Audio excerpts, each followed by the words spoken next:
जय हिंद बच्चों, आप सभी का स्वागत है हमारे इस यूट्यूब चैनल पर। तो चलिए बच्चों, आज के वीडियो में आप लोग के लिए कक्षा 10 साइंस रसायन विज्ञान से related most important objective question को लेकर आया हूं, जो कि आपके आगामी परीक्षा बिहार बोर्ड के लिए अति महत्वपूर्ण होने वाला है। और हाँ बच्चों, इस वीडियो के लास्ट में आप लोगों से एक क्वेश्चन पूछा जाएगा, जिसका आंसर आप लोगों को कमेंट सेक्शन में जरूर देना है। और बच्चों, जितने भी हमारे क्वेश्चन होंगे यानी कि चैप्टर फर्स्ट से होने वाले हैं, और उस चैप्टर का नाम है रासायनिक अभिक्रिया और समीकरण। तो चलिए बच्चों, बिना विलंब के वीडियो को स्टार्ट करते हैं। तो यहाँ पर देखिए बच्चों, जो हमारा सबसे पहला जो क्वेश्चन दिया हुआ है कि लोहा को यहाँ पर जिंक से लेपित करने की क्रिया को क्या कहते हैं, यानी कि लोहा को जिंक से लेपित करने की क्रिया को क्या कहते हैं प्यारे बच्चों, तो उसको हम लोग बोलते हैं यहाँ पर गैल्वेनीकरण कहते हैं। गैल्वेनीकरण को और किस नाम से जाना जाता है बच्चों, तो यह शब्द लेपन के नाम से भी जाना जाता है। इसको आप लोग अच्छे से याद रखिएगा। तो चलिए बच्चों, यहाँ पर नेक्स्ट क्वेश्चन की ओर चलते हैं। नेक्स्ट क्वेश्चन दिया है यहाँ पर प्यारे बच्चों की सिल्वर क्लोराइड का रंग कैसा होता है। तो सिल्वर क्लोराइड का सबसे पहले फार्मूला क्या होता है बच्चों, तो सिल्वर क्लोराइड का जो हमारा फार्मूला होता है AgCl होता है। और इसका देखिए यानी कि सिल्वर क्लोराइड का जो रंग होता है वो कैसा होता है कि सफेद होता है, यानी कि ऑप्शन नंबर ए हमारे राइट आंसर हो जाएंगे। इसको अच्छे से याद रखिएगा प्यारे बच्चों। तो यहाँ पर देखिए बच्चों, जो हमारा नेक्स्ट क्वेश्चन दिया हुआ है कि जस्ता तथा तनु हाइड्रोक्लोरिक अम्ल की अभिक्रिया के फलस्वरूप निम्न में से कौन सा गैस बनता है। तो कौन सा गैस बनता है बच्चों, तो जो गैस बनता है ना हमारा हाइड्रोजन गैस बनता है, यानी कि option number C right answer हो जाएंगे। और जब इसका अभिक्रिया दर्शाना होगा बच्चों, तो कैसे दर्शाएंगे, तो सबसे पहले यहाँ पर देखिए जस्ता का जो हमारा संकेत होता है Zn होता है। और यहाँ पर देखिए हाइड्रोक्लोरिक अम्ल कहेंगे सर जी की HCl होता है, तो HCl ही होता है। और अभिक्रिया के फलस्वरूप क्या बना रहा है, तो अभिक्रिया के फलस्वरूप देखिए हमारा क्या बनेगा ZnCl2 बनेगा, यानी कि ZnCl2 बनेगा। और प्लस में क्या बनेगा बच्चों, तो यहाँ पर H2 बनेगा। तो यही इसका हमारा क्या हो जाएगा, समीकरण हो जाएगा। तो चलिए प्यारे बच्चों, नेक्स्ट क्वेश्चन की ओर चलते हैं। तो यहाँ पर देखिए प्यारे बच्चों, जो हमारा नेक्स्ट क्वेश्चन दिया हुआ है कि निम्न में से कौन सा यहाँ पर एक दहन अभिक्रिया है। यहाँ पर देखिए निम्न में से कौन एक दहन अभिक्रिया है, तो निम्न में से कौन सी एक दहन अभिक्रिया है प्यारे बच्चों, तो जिसका राइट आंसर हमारा ऑप्शन नंबर सी हो जाएंगे, यानी कि पेट्रोल का जलना एक यानी कि क्या हो जाएगा, दहन अभिक्रिया हो जाएगा। तो चलिए नेक्स्ट क्वेश्चन की ओर चलते हैं प्यारे बच्चों। यहाँ पर देखिए जो हमारा नेक्स्ट क्वेश्चन दिया हुआ है कि यहाँ पर देखिए साग सब्जियों के विघटित होकर कंपोस्ट बनना किस प्रकार की अभिक्रिया है। तो किस प्रकार की अभिक्रिया बच्चों यहाँ पर, तो उसको हम लोग बोलते हैं ऊष्माक्षेपी अभिक्रिया। तो यहाँ पर जिसका राइट आंसर हमारा ऑप्शन नंबर बी हो जाएंगे, ऊष्माक्षेपी यहाँ पर अभिक्रिया उसको हम लोग कहते हैं। तो चलिए नेक्स्ट क्वेश्चन की ओर चलते हैं प्यारे बच्चों। नेक्स्ट क्वेश्चन दिया है कि निम्न में से कौन सा उत्पाद लेड नाइट्रेट को गर्म करने से प्राप्त होता है, यानी कि कौन सा उत्पाद है जो हमारा लेड नाइट्रेट, यानी कि लेड नाइट्रेट का सूत्र क्या होता है, तो कहेंगे सर जी लेड नाइट्रेट का देखिए अगर आप लोग को नहीं पता है, तो लेड नाइट्रेट का जो हमारा सूत्र होता है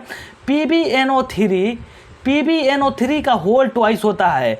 तो यहाँ पर देखिए इसके यानी कि इसको जब गर्म किया जाता है तो क्या हमको मिलता है, तो उसको गर्म करने पर यानी कि हमको जो मिलता है NO2 यानी कि नाइट्रो ऑक्साइड मिलता है, और प्लस यहाँ पर ऑक्सीजन गैस मिलता है। तो चलिए नेक्स्ट क्वेश्चन की ओर चलते हैं प्यारे बच्चों। यहाँ पर देखिए 7 नंबर जो हमारा क्वेश्चन दिया हुआ है कि लौह चूर्ण पर तनु हाइड्रोक्लोरिक अम्ल यहाँ पर जब डालते हैं तो क्या होता है उस समय, तो उस समय क्या होता है प्यारे बच्चों, तो उस समय जो हमारा होता है हाइड्रोजन गैस और आयरन यहाँ पर क्लोराइड बनता है, यानी कि ऑप्शन नंबर ए हमारे राइट आंसर हो जाएंगे।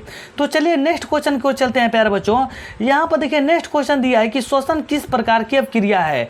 तो श्वसन किस प्रकार की अभिक्रिया है प्यारे बच्चों, तो श्वसन एक यहाँ पर देखिए उपचयन अभिक्रिया, यानी कि ऑप्शन नंबर ए हमारे राइट आंसर हो जाएंगे।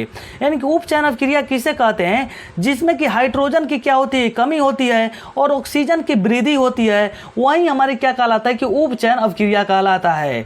तो चलिए नेक्स्ट क्वेश्चन की ओर चलते हैं प्यारे बच्चों।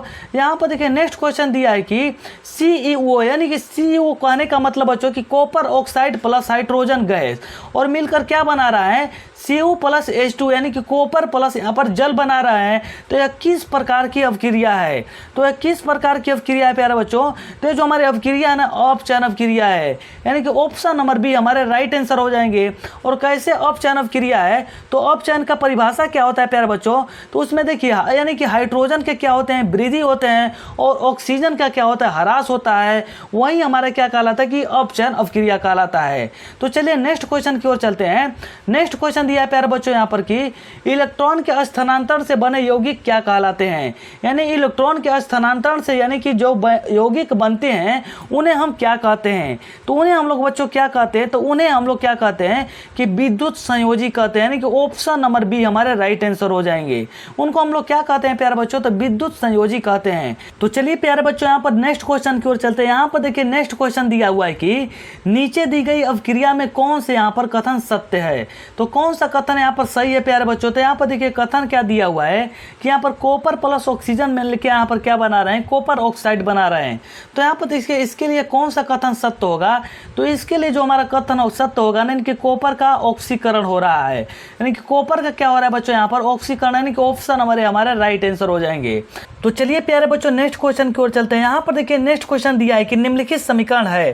तो यहाँ पर देखिए प्यारे बच्चों सबसे पहले समीकरण क्या दिया हुआ है कि यहाँ पर देखिए H2 पर यहाँ पर Cl2 मिलकर क्या यहाँ पर बना रहा है, तो HCl बना रहे हैं। कह रहा है कि किस प्रकार की अवक्रिया है, तो किस प्रकार की अवक्रिया है। तो बच्चों यहाँ पर देखिए ये जो हमारे अवक्रिया है ना, एक प्रकार की यहाँ पर क्या है, संयोजन अवक्रिया है, यानी कि ऑप्शन नंबर बी हमारे राइट आंसर हो जाएंगे।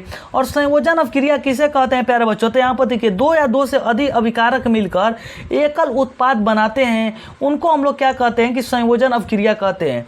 तो यहाँ पर देखिए दो और दो से अधिक यानी कि दो ही यहाँ पर अभिकारक हैं, और यहाँ पर देखिए उत्पाद जो बन रहा है यहाँ पर एकल उत्पाद बन रहा है, इसी को हम लोग क्या कहेंगे कि संयोजन अवक्रिया कहेंगे। तो चलिए प्यारे बच्चों नेक्स्ट क्वेश्चन की ओर चलते हैं। यहाँ पर देखिए नेक्स्ट क्वेश्चन दिया है कि निम्नलिखित में से कौन सी द्विविस्थापन अवक्रिया है। तो द्विविस्थापन कौन सी अवक्रिया है प्यारे बच्चों, तो यहाँ पर देखिए इसका जो हमारा राइट आंसर हो जाएगा ऑप्शन नंबर यहाँ पर क्या हो जाएंगे, तो ऑप्शन नंबर यहाँ पर हमारे सी हो जाएंगे, यानी कि AgNO3 प्लस NaCl और मिलकर क्या बना रहा है AgCl प्लस NaNO3, यानी कि द्विविस्थापन अवक्रिया क्या होता है कि जिसमें दो अभिकार अपने अपने मूल आयनों का आदान प्रदान करते हैं, उनको हम लोग क्या कहते हैं कि द्विविस्थापन अवक्रिया कहते हैं। यहाँ पर आप लोग देख सकते हैं इस समीकरण को देखकर कि अपने आयनों का क्या कर रहे हैं कि अदला बदली कर रहे हैं, और इसी प्रकार की अवक्रिया को हम लोग क्या कहेंगे कि द्विविस्थापन अवक्रिया कहेंगे। तो चलिए प्यारे बच्चों नेक्स्ट क्वेश्चन की ओर चलते हैं। यहाँ पर देखिए नेक्स्ट क्वेश्चन दिया है कि निम्नलिखित अवक्रियाओं में कौन सा यहाँ पर विस्थापन अवक्रिया है। तो कौन सा विस्थापन अवक्रिया हो जाएगा प्यारे बच्चों, तो यहाँ पर देखिए इसका जो हमारा राइट आंसर हो जाएंगे ऑप्शन नंबर सी हो जाएंगे, यानी कि Fe प्लस CuSO4 मिल के क्या बना रहा है FeSO4 प्लस Cu, यानी कि जिसका राइट आंसर हमारा ऑप्शन नंबर सी हो जाएंगे। तो चलिए नेक्स्ट क्वेश्चन की ओर चलते हैं। नेक्स्ट क्वेश्चन दिया है कि अवक्षेपण अवक्रिया से किस प्रकार का यानी कि लवण प्राप्त होता है, यानी कि अवक्षेपण अवक्रिया से किस प्रकार का लवण प्राप्त होता है प्यारे बच्चों, तो उसको हम लोग बोलते हैं अविलय, यानी कि अविलय क्या होता है कि यानी कि जो जल में अघुलनशील होता है। तो चलिए प्यारे बच्चों नेक्स्ट क्वेश्चन की ओर चलते हैं। यहाँ पर देखिए नेक्स्ट यानी कि 16 नंबर जो क्वेश्चन दिया हुआ है कि निम्नलिखित में से कौन से एक रेडॉक्स अवक्रिया है। तो रेडॉक्स अवक्रिया होती क्या बच्चों कि जिसमें यानी कि उपचयन और अपचयन दोनों की अवक्रिया होती हो, उसे ही हम लोग क्या कहते हैं कि रेडॉक्स अवक्रिया कहते हैं। तो कहेंगे सर जी यहाँ पर अब हम लोग बता सकते हैं कि कौन सी यहाँ पर एक रेडॉक्स अवक्रिया है। तो कौन से रेडॉक्स अवक्रिया है, तो कहेंगे सर जी यानी कि हमारा उपचयन और अपचयन ऑप्शन सी में हो रहा है, यही इसका हमारा राइट आंसर हो जाएंगे। तो चलिए प्यारे बच्चों नेक्स्ट क्वेश्चन की ओर चलते हैं। यहाँ पर देखिए हमारा जब नेक्स्ट क्वेश्चन क्या दिया हुआ है कि जब मैग्नीशियम फीता को जलाया जाता है तो उत्पन्न आग की लौ कैसी होती है। तो यहाँ पर देखिए प्यारे बच्चों जब मैग्नीशियम के फीता को जलाया जाता है तो उस समय जो उत्पन्न लौ होता है, यानी कि लौ का मतलब होता है कि जो आंच ऊपर का होता है वह किस प्रकार का दिखाई देता है। तो किस प्रकार का दिखाई देता है प्यारे बच्चों, तो कहेंगे सर जी हमारा चमकीला उजला दिखाई देता है, यानी कि ऑप्शन नंबर सी हो जाएंगे। और इससे जो राख प्राप्त होता है ना कि वो कैसा होता है प्यारे बच्चों, तो हमारा जो होता है भूरा रंग का होता है। कैसा होता है, तो भूरा रंग का होता है, इसको याद रखिएगा प्यारे बच्चों। तो चलिए नेक्स्ट क्वेश्चन की ओर चलते हैं। नेक्स्ट क्वेश्चन दिया है कि उपचयन वह प्रक्रिया है जिसमें, यानी कि उपचयन का यहाँ पर परिभाषा पूछ रहा है। तो उपचयन वह प्रक्रिया है जिसमें क्या होता है कि जिसमें यानी कि ऑक्सीजन का योग होता है, हाइड्रोजन का वियोग होता है। वियोग का मतलब क्या होता है प्यारे बच्चों, तो वियोग का मतलब कि क्या करता है कि त्याग कर रहा है, और इलेक्ट्रॉन का भी त्याग करता है, यानी कि ऑप्शन नंबर सभी हमारे राइट आंसर हो जाएंगे, इसको याद रखिएगा। यानी कि उपचयन वह अवक्रिया है जिसमें यानी कि ऑक्सीजन का क्या होता है योग होता है, यानी कि जोड़ होता है, और हाइड्रोजन का क्या होता है ह्रास होता है, और इलेक्ट्रॉन का क्या होता है कि त्याग होता है, उसे ही हम लोग क्या कहते हैं कि उपचयन अवक्रिया कहते हैं। तो चलिए प्यारे बच्चों नेक्स्ट क्वेश्चन की ओर चलते हैं। यहाँ पर देखिए प्यारे बच्चों जो हमारा नेक्स्ट क्वेश्चन दिया है कि सिल्वर क्लोराइड का रंग कैसा होता है। तो सिल्वर क्लोराइड का यहाँ पर देखिए रंग कैसा होता है, तो कहेंगे सर जी सिल्वर क्लोराइड का जो हमारा रंग होता है ना, इनकी श्वेत होता है, यानी कि ऑप्शन नंबर ए हमारे राइट आंसर हो जाएंगे। चलिए प्यारे बच्चों नेक्स्ट क्वेश्चन की ओर चलते हैं। यहाँ पर देखिए नेक्स्ट क्वेश्चन दिया है कि फेरस सल्फेट क्रिस्टल का रंग कैसा होता है। तो फेरस सल्फेट यानी कि क्रिस्टल का जो रंग होता है प्यारे बच्चों वो कैसा होता है, यानी कि तो हमारा हरा होता है, यानी कि ऑप्शन नंबर बी हमारे राइट आंसर हो जाएंगे। तो चलिए नेक्स्ट क्वेश्चन की ओर चलते हैं। नेक्स्ट क्वेश्चन यहाँ पर देखिए दिया है कि रासायनिक अभिक्रिया को व्यक्त किया जाता है, यानी कि रासायनिक अभिक्रिया को कैसे व्यक्त किया जाता है प्यारे बच्चों। तो रासायनिक अभिक्रिया को कैसे व्यक्त किया जाता है, तो आप कहेंगे सर जी रासायनिक अभिक्रिया को जो व्यक्त करने का एक जो हमारा तरीका होता है उसको कैसे व्यक्त करते हैं, तो उसको हम लोग समीकरण के द्वारा व्यक्त करते हैं, यानी कि ऑप्शन नंबर सी हमारे राइट आंसर हो जाएंगे। तो चलिए नेक्स्ट क्वेश्चन की ओर चलते हैं प्यारे बच्चों। यहाँ पर देखिए जो हमारा नेक्स्ट क्वेश्चन दिया है कि समीकरण के बाएं एवं दाएं और दोनों ओर प्रत्येक प्रकार के परमाणुओं की संख्या समान हो, यह समीकरण क्या कहलाता है। तो यह समीकरण क्या कहलाता है प्यारे बच्चों, तो उसको हम लोग बोलते हैं संतुलित रासायनिक समीकरण कहते हैं, यानी कि ऑप्शन नंबर बी हमारे राइट आंसर हो जाएंगे।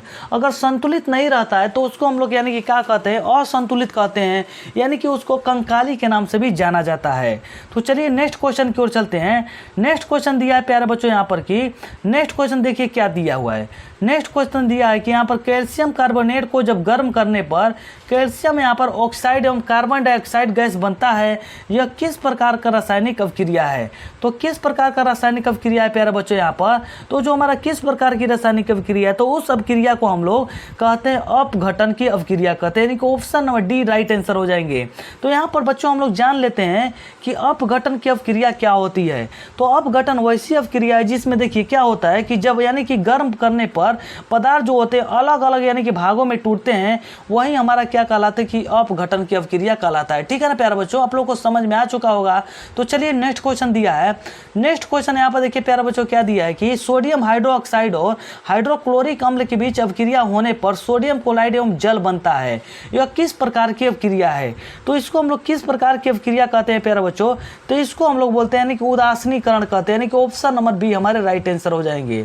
यानी कि उदासीनीकरण क्या होता है बच्चों, यानी कि जिसमें अम्ल एवं क्षारक अभिक्रिया की यानी कि अम्ल एवं क्षारक अभिक्रिया करके क्या बनाते हैं कि लवण बनाते हैं, वही हमारा क्या कहला है कि उदासीनीकरण अभिक्रिया कहलाता है।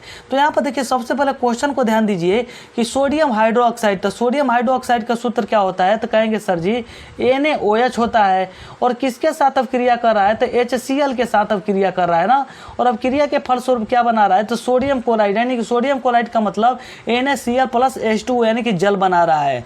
तो उसको हम लोग क्या कहेंगे को उदासीनीकरण अभिक्रिया कहते हैं। कि देखिए जिसमें कि अम्ल का मतलब हमारा क्या हो गया, HCl हमारा अम्ल हो गया यानी कि हाइड्रोक्लोरिक अम्ल हो गया, और ई क्या होता है यानी कि NaOH हमारा क्षार हो गया, और इसके फलस्वरूप क्या बन रहा है कि यानी कि उदासीनीकरण, यानी कि क्या बन रहा है कि सोडियम क्लोराइड एवं क्या बना रहा है, जल बना रहा है। तो किस प्रकार की अभिक्रिया हो गई, तो उदासीनीकरण अभिक्रिया इसको हम कहते हैं। तो चलिए नेक्स्ट क्वेश्चन की ओर चलते हैं प्यारे बच्चों। यहाँ पर नेक्स्ट क्वेश्चन दिया है कि दूध से दही बनना कैसी परिवर्तन है। तो दूध से दही बनना बच्चों यहाँ पर कैसा परिवर्तन है, जैसे कि आप लोग बच्चों यहाँ के बचपन से इसको आप लोग पढ़ते आ रहे हैं कि दूध से दही बनना कैसा परिवर्तन है, भोजन का पकना कैसा परिवर्तन है, आप लोग ऐसे परिवर्तन को आप लोग देखते आए हैं। तो दूध से दही बनना कैसा परिवर्तन है प्यारे बच्चों, तो दूध से दही बनना हमारा क्या है कि भौतिक, यहाँ पर सॉरी बच्चों यहाँ पर रासायनिक परिवर्तन है, यानी कि ऑप्शन नंबर बी हमारे राइट आंसर हो जाएंगे। और भौतिक परिवर्तन के अंतर्गत क्या आते हैं कि जल आते हैं, यानी कि जल को हम लोग वाष्प में भी बना सकते हैं, और जल को हम लोग यानी कि बर्फ में भी बदल सकते हैं। यानी कहने का मतलब कि जल को हम लोग क्या, यानी कि सर्कल जो होता है घूमते रहता है, ये इसलिए हमारा क्या हो गया, भौतिक परिवर्तन हो गया। तो चलिए नेक्स्ट क्वेश्चन की ओर चलते हैं। नेक्स्ट क्वेश्चन दिया है प्यारे बच्चों यहाँ पर कि रासायनिक अभिक्रिया में भाग लेने वाले पदार्थों को क्या कहते हैं। यानी कि रासायनिक अभिक्रिया में जो भाग लेता है उन पदार्थों को हम लोग क्या कहते हैं, तो उनको हम लोग अभिकारक के नाम से जानते हैं, यानी कि ऑप्शन नंबर हमारा सी राइट आंसर हो जाएंगे। और अभिकारक के फलस्वरूप जो यानी कि पदार्थ बनते हैं उनको हम लोग उत्पाद या प्रतिफल कहते हैं। क्या कहते हैं प्यारे बच्चों, उत्पाद या प्रतिफल के नाम से हम लोग जानते हैं। तो चलिए प्यारे बच्चों नेक्स्ट क्वेश्चन की ओर चलते हैं। यहाँ पर देखिए नेक्स्ट क्वेश्चन दिया है कि वे अवक्रियाएं जिनके घटित होने में ऊर्जा अवशोषित होती है उन्हें क्या कहते हैं। यानी कि वे अवक्रियाएं जिनके घटित होने से ऊर्जा को अवशोषित होता है, यानी कि ऊर्जा का अवशोषण होता है, उन अवक्रिया को हम लोग क्या कहते हैं। तो उन अवक्रिया को क्या कहते हैं प्यारे बच्चों, तो उनको हम लोग कहते हैं ऊष्माशोषी अवक्रिया। यानी कि ऑप्शन नंबर डी हमारे राइट आंसर हो जाएंगे। इसको अच्छे से याद रखिएगा कि जिसमें ऊर्जा का क्या होता हो, अवशोषण होता हो, उनको हम लोग क्या कहते हैं कि ऊष्माशोषी रासायनिक अवक्रिया कहते हैं। तो चलिए नेक्स्ट क्वेश्चन की ओर चलते हैं प्यारे बच्चों। नेक्स्ट क्वेश्चन दिया है कि यहाँ पर देखिए कली, यहाँ पर चूना जब, यहाँ पर देखिए कली चूना यानी कि काली चूना जब जल में डाला जाता है तब कैसी अवक्रिया होता है। तो उस समय कैसी अवक्रिया होती है प्यारे बच्चों, तो उस समय जो होती है ऊष्माक्षेपी अवक्रिया होती है। तो ऊष्माक्षेपी अवक्रिया क्या होता है, जिसमें ऊष्मा का क्या होता है, उत्सर्जन होता है। यानी कि जिसमें ऊष्मा का क्या होता है, उत्सर्जन होता है, वही हमारा क्या कहलाता है कि ऊष्माक्षेपी अवक्रिया कहलाता है। तो चलिए प्यारे बच्चों नेक्स्ट क्वेश्चन की ओर चलते हैं। यहाँ पर देखिए नेक्स्ट क्वेश्चन दिया है कि निम्नलिखित में से कौन सा पदार्थ सूर्य प्रकाश से यहाँ पर प्रभाव से अवघटित होता है। तो सूर्य के प्रकाश से यहाँ पर कौन सा पदार्थ अवघटित होता है, तो उसका नाम है AgBr, यानी कि जिसको हम लोग सिल्वर ब्रोमाइड के नाम से जानते हैं। तो जिसका राइट आंसर हमारा ऑप्शन नंबर डी हो जाएंगे। तो चलिए नेक्स्ट क्वेश्चन की ओर चलते हैं प्यारे बच्चों। यहाँ पर देखिए जो हमारा नेक्स्ट क्वेश्चन दिया है कि शरीर में भोजन का पचना यानी कि किस प्रकार की अवक्रिया है। तो शरीर में भोजन का पचना किस प्रकार की अवक्रिया बच्चों यहाँ पर, तो उसको हम लोग बोलते हैं यानी कि ऑक्सीकरण अवक्रिया बोलते हैं। यानी कि ऑप्शन नंबर बी हो जाएगा। ऑक्सीकरण का मतलब होता है बच्चों यानी कि पदार्थों का, यानी कि भोजन का छोटे छोटे टुकड़ों में क्या करना, टूट जाना, वही क्या कहलाता है कि ऑक्सीकरण कहलाता है। तो चलिए नेक्स्ट क्वेश्चन की ओर चलते हैं प्यारे बच्चों। यहाँ पर देखिए जो हमारा नेक्स्ट क्वेश्चन दिया हुआ है कि अम्ल और क्षार के बीच अवक्रिया होने पर लवण एवं जल बनते हैं, यह अवक्रिया कहलाती है। इस अवक्रिया को हम लोग किस नाम से जानते हैं प्यारे बच्चों, तो इसको हम लोग उदासीनीकरण के नाम से जानते हैं। जिसमें अम्ल एवं क्षारक परस्पर मिलकर क्या बनाते हैं कि लवण बनाते हैं, उन्हीं को हम लोग क्या कहते हैं कि उदासीनीकरण अवक्रिया कहते हैं। जिसका राइट आंसर हमारा ऑप्शन नंबर सी हो जाएंगे। तो चलिए नेक्स्ट क्वेश्चन की ओर चलते हैं प्यारे बच्चों।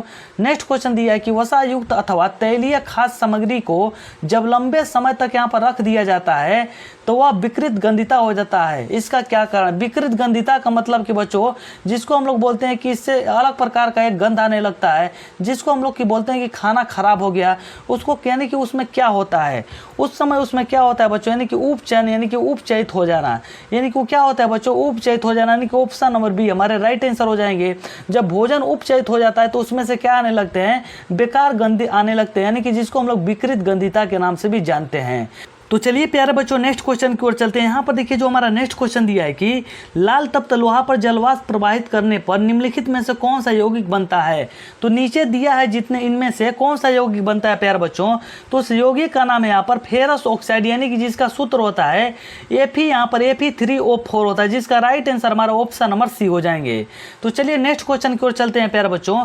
यहाँ पर देखिए नेक्स्ट क्वेश्चन दिया है कि अवक्रिया जिसमें आयनों का आदान प्रदान होता है उसे हम लोग क्या कहते हैं। यानी कि जब आयनों का आदान प्रदान होता है उसको हम लोग क्या कहते हैं, उसको हम लोग कहते हैं द्विविस्थापन अवक्रिया। जिसका राइट आंसर हमारा ऑप्शन नंबर बी हो जाएंगे। तो चलिए नेक्स्ट क्वेश्चन की ओर चलते हैं प्यारे बच्चों। नेक्स्ट क्वेश्चन दिया है यहाँ पर कि चांदी के यहाँ पर संक्षारण के फलस्वरूप उस पर किस प्रकार की यहाँ पर परत चढ़ जाती है। यानी कि चांदी जब यानी कि वायु से जब अवक्रिया करता है तो उस समय उस पर कौन सा यहाँ पर परत चढ़ जाता है, किस कलर का होता है, तो जो परत होता है ना प्यारे बच्चों वो काला रंग का आता है। यानी कि ऑप्शन हमारा सी राइट आंसर हो जाएंगे। ये क्वेश्चन बहुत बार एग्जाम में आ चुका है बच्चों, इसलिए इसको आप लोग अच्छे से ध्यान में रखिएगा। तो चलिए नेक्स्ट क्वेश्चन की ओर चलते हैं।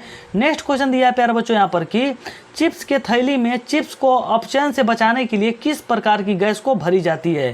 कहने का मतलब कि बच्चों इस तरह से भी इस क्वेश्चन को पूछ सकता है कि चिप्स की थैलियों में यहाँ पर कौन सी गैस का उपयोग किया जाता है। तो उस गैस का नाम है बच्चों यहाँ पर देखिए, उस गैस का नाम क्या है, उसका नाम है नाइट्रोजन। जिसका राइट आंसर हमारा ऑप्शन नंबर बी हो जाएगा। यानी कि चिप्स के थैलियों में कौन सी गैस भरी जाती है, तो नाइट्रोजन गैस भरी जाती है।